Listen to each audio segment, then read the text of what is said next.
امریکہ اور اسرائیل کی طرف سے یہ شوشہ چھوڑا جا رہا ہے، یونائٹڈ عرب امارات، قطر ہو، کویت ہو، سعودی عرب کو اپنی طرف لبھانے کے لیے کہ تم ہمارے کزن بھائی ہو، تم ہمارے کزن ہو، کیونکہ ہم سب کا دین اوپر جا کر ایک ہو جاتا ہے، دین ابراہیم۔ اسی دین ابراہیم سے یہود بھی ہیں، عیسائی بھی ہیں اور مسلمان بھی ہیں، لہذا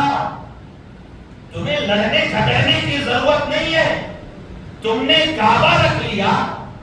اور ہم نے مسجد اقصی رکھ لیا، قبلہ اول مسجد اقصی کو ہم رکھنا چاہ رہے اور کعبۃ المعظمہ کو تم نے رکھ لیا، تو تمہارے ہی کزن نے رکھا ہے، تو تمہیں لڑنے کی کیا ضرورت ہے؟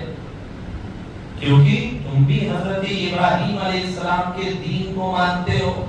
ہم بھی حضرت ابراہیم علیہ السلام کے دین کو مانتے ہیں، تو گویا ہم سب کو دین ابراہیم پر جمع ہو جانا چاہیے۔ لیکن میں آپ کو بتاؤں کہ دین ابراہیم پر صحیح معنوں میں کون ہے؟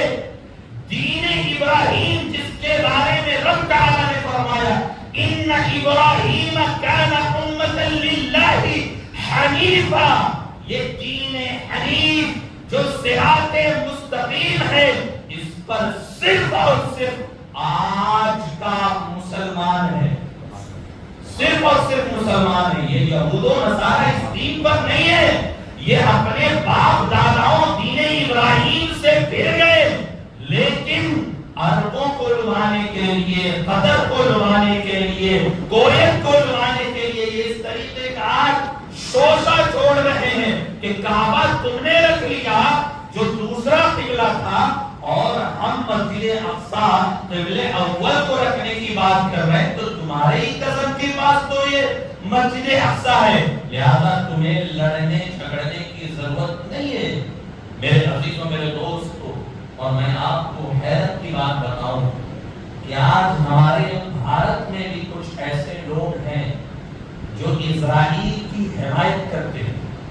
اور اسرائیل کے سپورٹ میں جو اسرائیل آج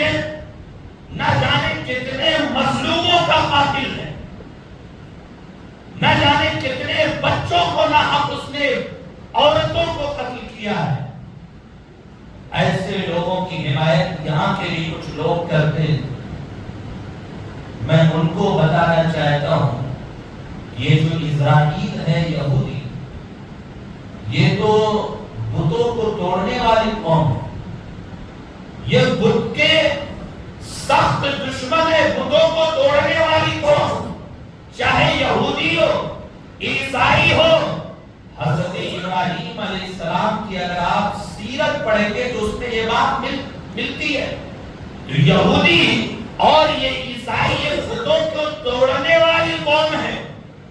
اور تم بتوں کی عبادت کرنے والی قوم ہو، تو بتوں کے توڑنے والی قوم سے تمہارا رشتہ،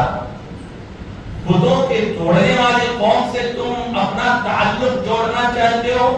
اور ایسے ظالموں کی حمایت کر رہے ہو جو سالوں سے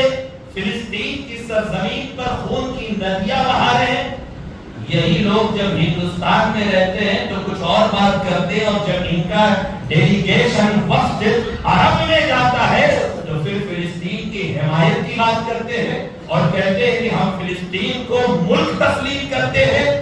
تو اپنے بھارت میں کچھ اور بولی ہے اور عرب میں کچھ اور بولی ہے۔ میرے عزیزوں، میرے دوستو،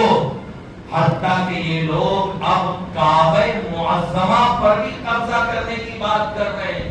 اور کہہ رہے ہیں کہ وہ دیوی دیوتاؤں کا مندر ہے، اور گنگا جل کی صورت میں وہاں زمزم بہ رہا ہے۔ ان کو تاریخ نہیں معلوم ہے، تاریخ ان کو صحیح معنوں میں معلوم نہیں، لیکن جن ہمارے ہم وطن بھائیوں کو تاریخ معلوم ہے تو وہ جانتے بھی ہیں اور اس کا اقرار بھی کرتے ہیں۔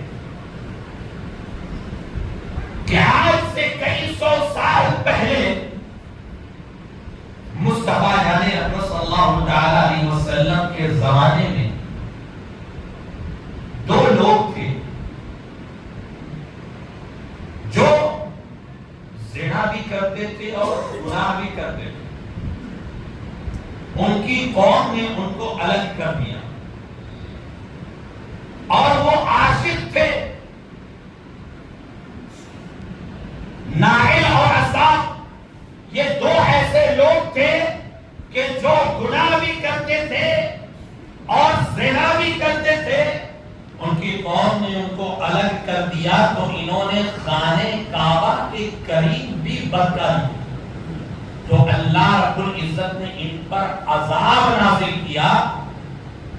تو یہ پتھر کی شکل میں ہو. اللہ نے جب ان پر عذاب نازل کیا تو یہ پتھر نما ہو گئے. ایک زمانے تک یہ صفا اور مروہ میں نصب تھے.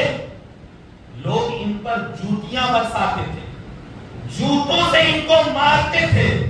لیکن شیطان نے کچھ سالوں کے بعد ان کے دلوں میں یہ بات ڈالی کہ جو بھی صفا اور مروہ کا چکر لگائے ان کو چوم کر جائے, کیونکہ یہ معزز لوگ